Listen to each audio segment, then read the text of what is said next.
पहिला होली कैलाश में खेले, पहिला होली कैलाश में खेले।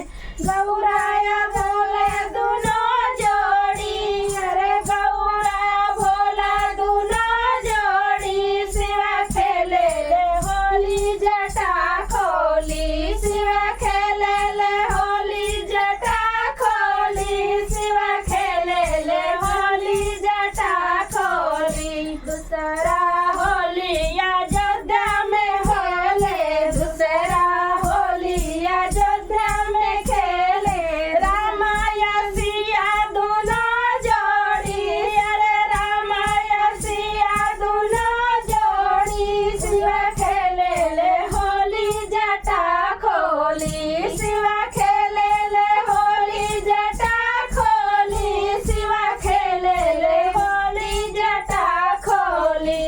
तीसरी होली वृंदावन में खेले, तीसरी होली वृंदावन में खेले। राधा या कृष्णा दोनों जोड़ी, अरे राधा या कृष्णा दोनों जोड़ी। शिवा खेले ले होली जटा खोली, शिवा खेले ले होली जटा खोली, शिवा खेले ले होली जटा खोली। चौथा होली या घर घर में खेले, चौथा होली या घर घर में खेले।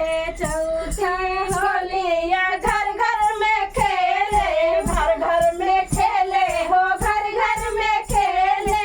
भैया या भाभी दोनों जोड़ी, अरे भैया या भाभी दोनों जोड़ी। शिवा